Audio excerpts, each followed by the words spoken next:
De acordo com o relatório da Organização Mundial de Saúde, publicado em 2025, no Brasil, a depressão atinge 11,5 milhões de pessoas, enquanto distúrbios relacionados à ansiedade afetam cerca de 18,6 milhões de pessoas.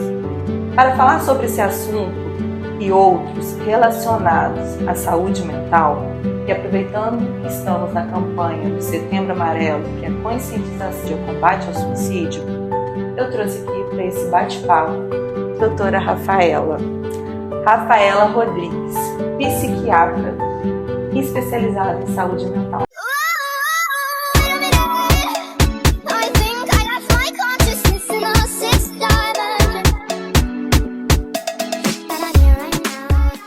Rafa, obrigada por você estar aqui com a gente. Estou muito feliz, da gente bater esse papo. É um papo extremamente relevante. A gente sabe que hoje, se a gente não está precisando, a gente conhece sempre alguém que esteja precisando cuidar da sua saúde mental.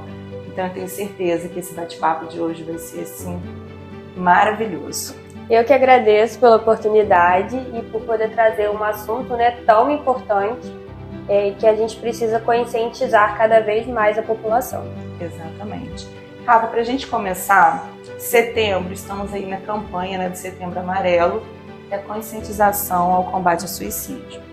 Nós temos visto e ouvido que cada vez mais pessoas são acometidas por doenças como depressão e ansiedade.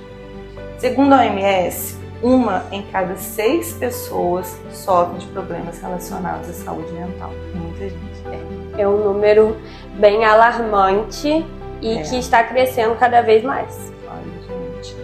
Afinal, como se define saúde mental, Rafa? É um quadro de bem-estar, do indivíduo, que ele tem que estar bem em questão do funcionamento cognitivo dele, em estar saudável, e do equilíbrio emocional, em saber lidar com a tristeza, com as frustrações, com as emoções do dia a dia, e os relacionamentos positivos, que é do convívio social e diário. Como a gente está vendo, doutora Rafaela, é um quadro muito alarmante, de 1 a cada 6 pessoas, tem problemas mentais, e isso é muito sério, e isso as pessoas precisam procurar ajuda. Sim. E entender que tem ajuda, Sim. Para esses casos, principalmente como o número vem crescendo cada vez mais, para mostrar que a gente ainda pode reverter isso, Exatamente. Mudar essa estatística. Sim. Só uma pergunta assim, você acha que da pandemia para cá isso aumentou? Aumentou bastante. O Covid foi um trauma muito grande, Sim. E desencadeou muita coisa nesses últimos 5 anos. Eu acho que o confinamento, a gente não estava preparado para isso. O medo, a incerteza. O medo de morrer, perdendo pessoas, conhecidas, próximas, a incerteza, sem saber o que estava acontecendo. Tudo muito novo, Ninguém sabia o que estava por vir e isso gerou um medo muito grande. Eu estou perguntando isso para a doutora Rafaela porque, assim, eu que sou leiga no assunto, não estudei para isso como a doutora Rafaela, eu vi, no meu convívio pessoal, que muitas pessoas, inclusive eu, tive crises de ansiedades fortíssimas, coisa que eu nunca tinha tido na minha vida. Na pandemia eu tive crises assim absurdas e até entender o que estava acontecendo. E aí quando eu fui ver, várias pessoas ao meu redor também tinham. Sim. E assim, precisamos sim procurar ajuda, porque sozinhos a gente não dá conta de sair. E às vezes a pessoa tem uma crise de ansiedade e não consegue identificar que está tendo uma crise, Sim, foi o meu caso. No início, eu achei que eu estava com Covid, porque a minha crise de ansiedade me desencadeou a falta de ar. Aí o sintoma do Covid, que o pessoal ia para entubar, não sei o que, era falta de ar. Menina, que me deu um desespero. Aí parece que piora ainda mais, eu não sabia o que acontecia. Sim. Eu não sabia se eu orava, se eu tomava remédio para acalmar, se eu procurava um médico. E aí vem a vergonha de falar com as pessoas que às vezes você está sentindo isso, Sim. E como é que elas vão te julgar com Sim. isso, E tem gente que não acredita. né? Acha que é bobeira, acha que é coisa da sua cabeça. Não entende que a gente tem isso, que realmente desencadeia. Eu conheço pessoas também que tiveram crises de ansiedade e acharam que estavam infartando. Sim, né? sim. Então é muito sério. A saúde mental, ela mexe com tudo. A proporção que isso pode tomar, né? E o quanto que isso está crescendo e se agravando cada vez mais. Gente, então vamos nos cuidar, porque o negócio é muito sério. E Rafa, qual a diferença entre tristeza e depressão? Porque tem gente que tá triste, né? Sim. E que acha que tá com depressão, deprimido. E tem gente que tá com depressão e acha que tá triste. Sim. E aí? Fala pra gente. Então, a tristeza, ela é um quadro momentâneo, né? Ela dura pouco tempo. Geralmente tem uma causa específica, né? Você consegue determinar o porquê que você está triste. E mesmo triste, você consegue fazer suas coisas do dia a dia. Consegue sair para trabalhar, consegue rir, conversar, né? Já a depressão, ela é um quadro mais arrastado. Geralmente os sintomas duram pelo menos 2 semanas ou mais. Né? E às vezes, muitas das vezes, não tem causas específicas. Você pergunta por que a pessoa está triste e ela não sabe te dizer o porquê. E isso começa afetando no trabalho, no dia a dia, na rotina. Ela não quer encontrar ninguém, ela não quer sair de casa, não quer sair do quarto. E isso vai potencializando cada vez mais. Sim. Então, assim, a gente tem que ter um olhar muito clínico, né, assim, pra gente saber quando tá em depressão e quando tá triste. Tem tristeza, isso aí. Né? E, de qualquer forma, na dúvida, procura a doutora Rafaela. Ela vai conseguir resolver. Porque é uma forma, às vezes, de fazer uma pergunta diferente do que a pessoa tá sentindo e a gente conseguir entender, né? Como vem evoluindo isso. Sim, então, ó, na dúvida, vem aqui, doutora Rafaela atende aqui em São Fidélis. Vamos falar seu endereço, Rafa? É Rua Frei Vitório, número 645. Isso, eu vou deixar também o Instagram da doutora Rafaela aqui, tá? Pra vocês seguirem a doutora Rafaela. Se quiser tirar dúvida, entrar lá, ela bate papo com vocês, ela é maravilhosa. Podem ficar à vontade, será um prazer. Isso aí. E Rafa, hoje em dia, essa pergunta é extremamente polêmica, mas eu precisava te perguntar isso, porque muitas famílias vivem isso dentro de casa e muitas famílias às vezes não sabem nem como se comportar. Hoje em dia, como você percebe o impacto das novas tecnologias, né? Internet, aplicativos, jogos online, principalmente, né? Os streams aí, filmes. Então, como que isso impacta na saúde mental? A questão da tecnologia, ela tem os 2 polos, né? O positivo e o negativo. O positivo é a questão assim, a pessoa tem mais acesso, né, às informações. Hoje a gente consegue terapia online, né, com ótimos profissionais. A questão também da rede de apoio, porque às vezes você tem uma pessoa que te ajuda, mas mora em outra cidade, né? Então, esses pontos positivos ajudam muito. E os pontos negativos são essas questões, né? Como jogos, né? Que a gente vê que a proporção também está crescendo cada vez mais, né? Os jogos, Rafa, uma vez eu li, não sei se isso é verdade, até bom para você desvendar aqui esse mistério, que os jogos, quando a pessoa fica ali naquele vício do jogo, ele equivale como se fosse uma droga, né? Alguma coisa nesse sentido, né? A pessoa fica tão viciada naquilo que é como se ela tivesse usado uma droga. Sim, e tem o mesmo mecanismo de cada vez você quer mais, né? Cada vez a pessoa fica mais ali imersa, né, nesse mundo. Então, muda a questão de rotina de sono, de rotina dentro de casa, porque não quer conversar com as pessoas dentro de casa, quer conversar com os amigos virtuais, né? Sim. Então, isso acaba impactando também no dia a dia da pessoa. Sim, isso é muito sério, porque fica ali dentro de casa, se tranca e acabou, né? E aí a família perde o controle sobre isso, né? E uma coisa também, um ponto negativo, são as comparações, né? Porque hoje em dia nas redes sociais você vê uma pessoa e acha que ela não tem problema, que ela vive bem, que tá tudo lindo, que só ela vive bem e você não, por ela mostrar uma coisa na rede social, né?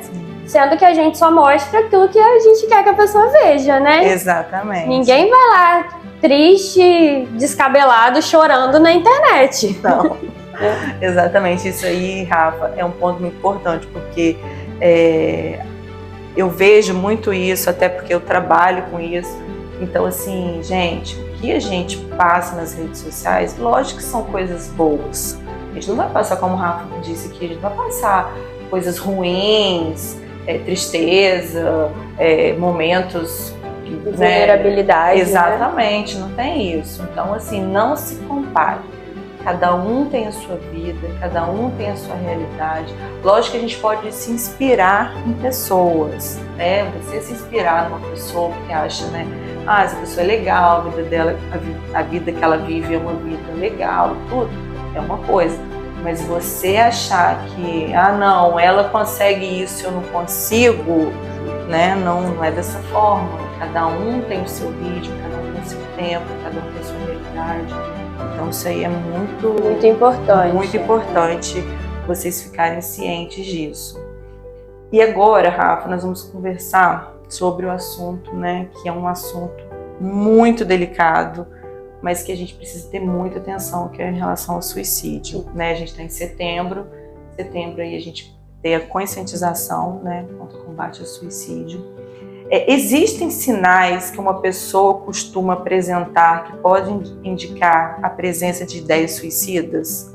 E como a gente pode ajudar se a gente, né, vê ali aquele sinal? Como a gente pode ajudar?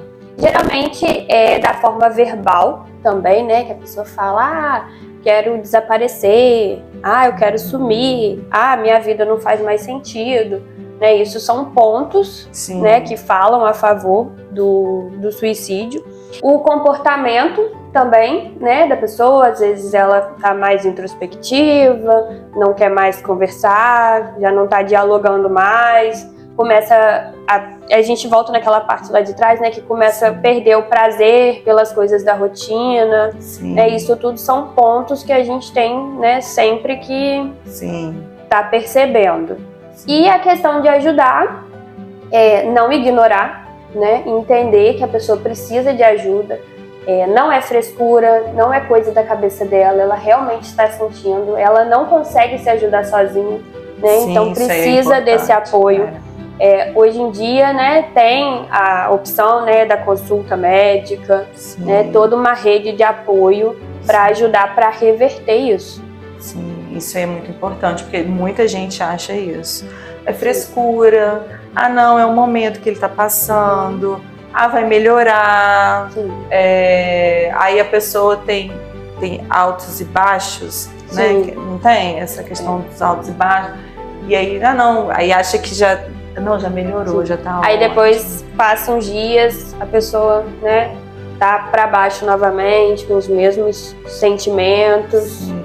Então, gente, tem que procurar, sim, um médico, tá? Um psiquiatra, porque o psiquiatra, né, Rafa, você pode entender o que está acontecendo, você vai entender o que está acontecendo, você vai conseguir consultar, passar um remédio adequado, né, assim? Avaliar, né, a questão, se precisa de uma equipe multidisciplinar, se a pessoa tem condição de uma equipe multidisciplinar, porque às vezes ela não tem condição, né? Então a gente vai montar aí uma estratégia de tratamento baseado no que a pessoa pode.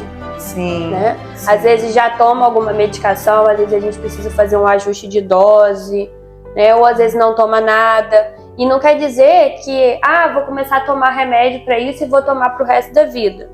Né? São fases. A gente conhece muitas pessoas que tomavam medicamentos, hoje em dia não precisa mais. Né? Então acho que isso é muito importante também, porque as pessoas acham que quando elas começarem a tomar remédio, elas nunca mais vão conseguir ficar sem.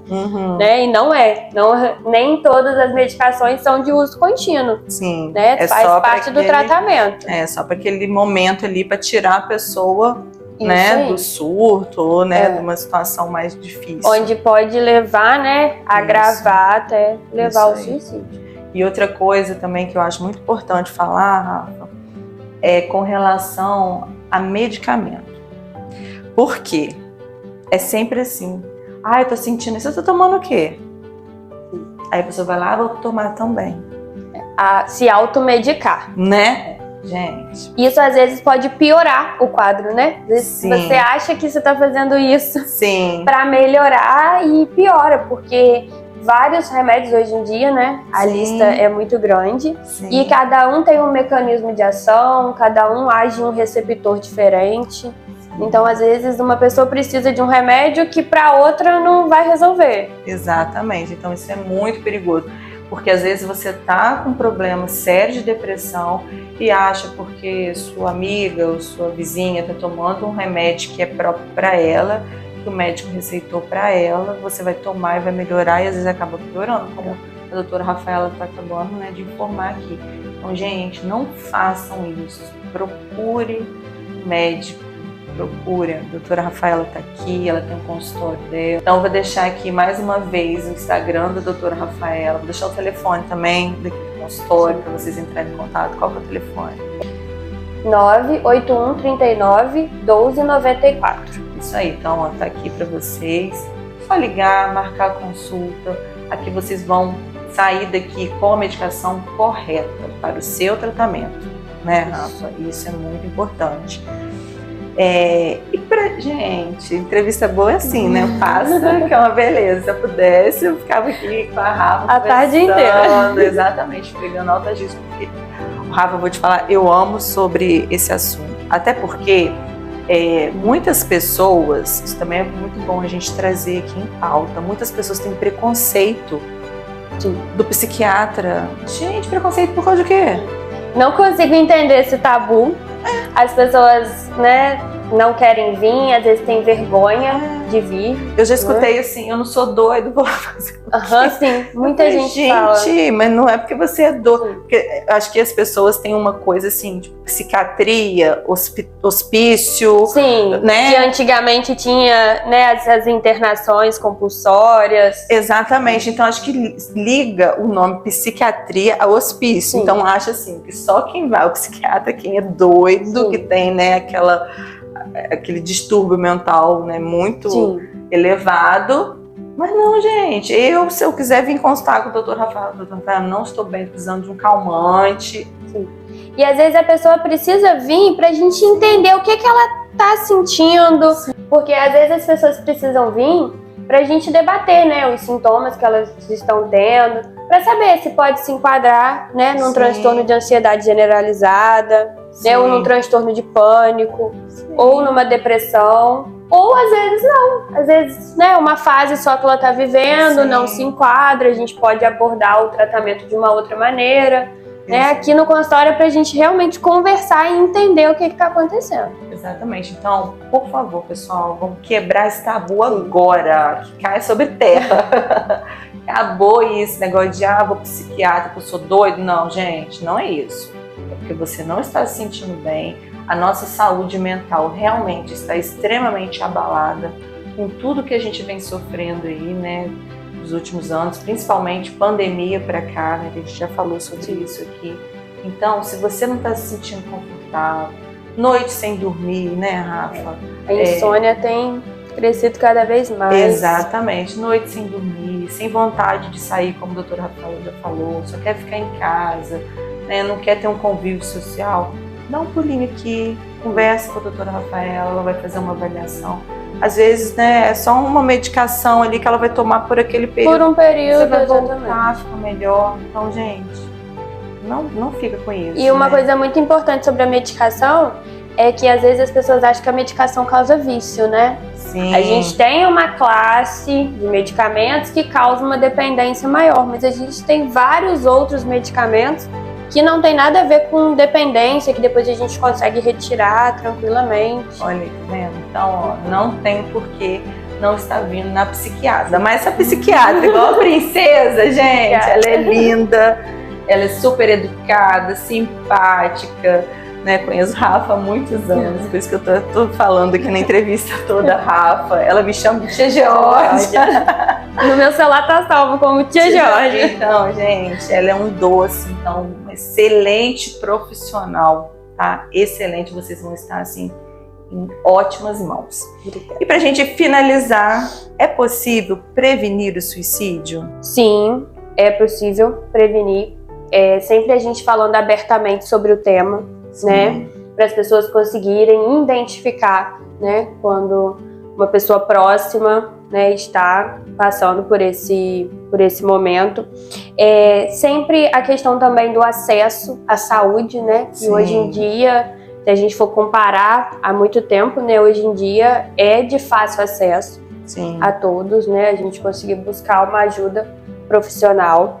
E também a questão, né, do apoio social e emocional. Sim. Né, para estar todo mundo ali próximo, buscando ajuda. E sempre buscando também fortalecer essa relação de apoio. Sim. Né? Sempre estar ali próximo para ajudar. E uma coisa muito importante que a gente não pode deixar de falar é uma pessoa que ela tá com os pensamentos, né, levando para esse lado, essa pessoa não pode ficar sozinha. Né? Isso é muito importante. Porque ela só precisa assim de 1 minuto. Entendi. Né? Então a gente não pode deixar essa pessoa sozinha, sempre buscar um apoio familiar. Entendi. Né? Para ter sempre alguém próximo, sempre alguém incentivando, né? E principalmente buscando ajuda. Sim, gente, então isso é muito sério. Se você tem alguém que você conheça, alguém na sua família que está com quadro, né, de depressão, que está aí tendo esses indícios, como a doutora Rafaela falou, de não querer comer, não querer mais sair de casa, mas que falando, né, que a vida não vale mais a pena e tudo. Isso é um pedido de socorro, né? Isso é um pedido de socorro dessas pessoas. Então elas precisam sim ser vistas o mais rápido possível. Como a doutora Rafaela falou, não deixem sozinho, não acha que vai melhorar. Uma coisa também que eu acho assim, a gente tem a nossa fé, tá? A gente acredita no Deus, a gente crê que Deus move montanhas, mas Deus criou o profissional, né? Tá? Para cuidar dessas pessoas. Então, assim, eu sei porque eu conheço pessoas que falam, não, mas Deus vai cuidar, não, Deus está melhorando. Gente, Deus cuida, Deus, né, vai fazer a parte dele, mas Deus fez, né, doutora Rafaela, se capacitar para estar cuidando de vocês. Então, não fique em casa esperando o pior acontecer, tá? Procurem sim uma pessoa especializada, a médica, que estudou ali anos para que possa cuidar de você ou de algum ente querido, né? Será um prazer, né, ser essa rede de apoio, poder ajudar e fazer a diferença. Porque a pessoa que tenta, né, ou que consegue, ela dá sinais. Ela dá sinais. Então é aí que a gente precisa agir para conseguir ajudar. Exatamente. Então vamos ficar de olho aberto aí, porque os sinais estão aí e a gente não quer, né, que chegue ao pior. Né? Gente, doutora Rafaela, prazer, obrigada. Muito obrigada mesmo por esse bate-papo, um bate-papo extremamente sério, esclarecedor, né? Um bate-papo relevante para todos vocês. Eu tenho certeza que Deus vai te abençoar cada vez mais, para que você cuide cada vez mais de todos nós, porque todo mundo precisa assim, de cuidados. Tá? Então, muito obrigada por esse bate-papo. Eu que agradeço. Foi um prazer, precisando de mim, estou aguardando. Isso aí.